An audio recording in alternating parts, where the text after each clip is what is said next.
sit back, relax, and turn on your Tell Me Vision. Bartles and Jaymes. If you were around in the 1980s and watched TV during prime time, you knew Bartles and Jaymes. They were the amiable old guys who peddled wine coolers in a variety of interesting ways. Thank you for your support. These commercials were a hit, but it may surprise people to know that Bartles and Jaymes, the guys, didn't really exist. At least, not in the way a lot of people thought at the time. The guys were actors, and they didn't really make their own wine coolers. Nor did they do the crazy things they did to promote them. Bartles and Jaymes was simply the name of a brand of wine coolers, introduced by the Ernest and Julio Gallo Winery in 1985. A knockout marketing campaign had to be created to successfully promote the beverage. The safe bet would have been to show sexy young people partying at a beach or whatnot, since wine coolers generally appealed to college kids. Maybe play some hip music of the day in the background. Advertising executive Hal Riney had a different idea about things. He thought, why not make it two old guys in a rural setting begging people to help them out by buying their product? The idea almost didn't go over with the Gallo Company. Bartles and Jaymes wasn't aimed at old people. How would anyone under 60 like these commercials or buy the wine coolers because of them? Hal had to do some slick talking, but they gave his idea a chance, and it made the brand. The biggest reason the commercials became an instant hit would be because of the actors. David Ruffcar played Frank Bartles, the portly one with glasses who talked. Dick Mogg played Ed Jaymes, the skinny one who didn't talk, who was always doing things. Neither one had been an actor before their first commercial, but talent is talent, and they knocked it out of the park. David was an Air Force veteran and cattle rancher from Redmond, Oregon. He got hired through a talent search.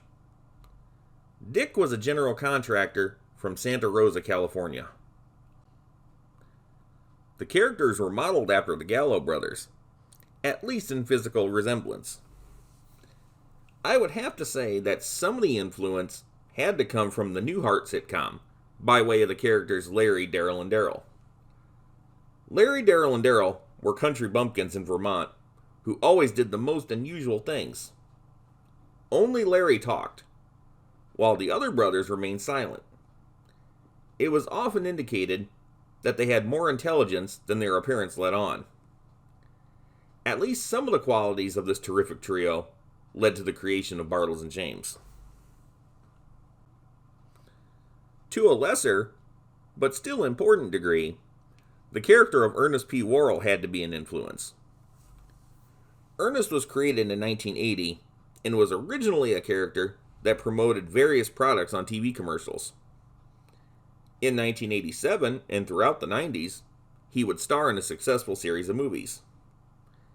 Jim Varney played Ernest, a fast-talking, rubber-faced Southern guy who talked to the camera and often to Vern, a person we never saw. Ernest did a ton of local TV commercials in the South, but he also did some national commercials for the Coca-Cola Company, Chex Cereal, and Taco John's. Ernest's commercials were a bit more manic, while Bartles and Jaymes were laid back, but the idea of being folksy was still there. Ernest wasn't an old guy, but he wasn't young and hip either, and his commercials had been successful. So I think this was another idea why the Bartles and Jaymes commercial campaign got the green light. Many times, Bartles and Jaymes are sitting on a porch. Bartles is telling you about one of their products, while Jaymes is doing something, anything. The commercial ends with a variation of, "We thank you for your support." When the commercial started, many people thought these guys were for real and sent money to them. A lot of money. After all, Ed had a balloon payment. Some people really thought these old guys were hard up for money, desperately selling wine coolers. The money was later donated to charity. That's how real they seemed. The commercials were always played up for comedy, so it's hard to believe anyone was fooled, but it happened just the same.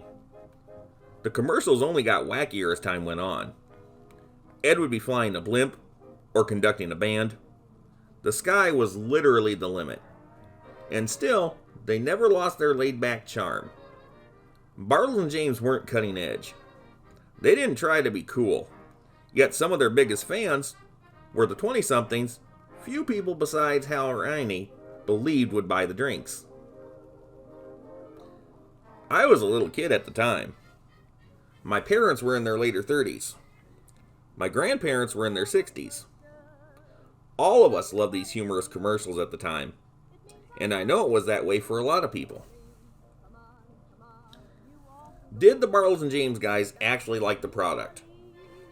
David, who played Bartles, was given one at a publicity party sometime after the commercial started. His response? It was alright. Hey, loving the product you pitch has never been a requirement. The commercials were like little comedy shows, and there were a lot of them. Everyone wanted them to go on forever, but given the ages of the actors, we all knew it was an impossibility. In 1991, the commercials ended. A part of the reason was that, in this year, the company switched from making wine-based coolers to malt-based coolers. The federal excise tax on wine had been raised, and it would have priced Bartles Jaymes out of the market. It wouldn't be until 2019 that some of their products once again became wine-based. It's hard for me to believe, since I was around when this started, that all the key players have been long dead. David Ruffcar, who played Frank Bartles, the one who talked, died in 1996 of a heart attack.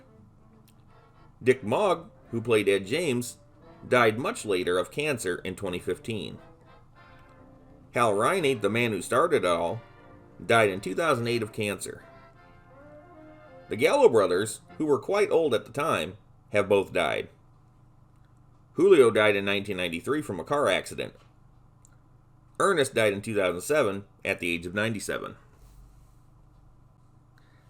I'm not gonna lie, I miss these commercials. A lot of people do. I've often thought the company should rerun these commercials, somehow adapting them to fit their products today. Or they could recast the characters, explaining that the new guys were the sons of the originals. These were friendly, funny commercials that weren't in your face, and they weren't trying to be trendy. It's because of what they were that makes them timeless. The Bartles and Jaymes commercials left their mark on TV audiences and helped establish a popular brand of drinks that is still around today. Frank Bartles and Ed Jaymes belong in the wonderful world of television.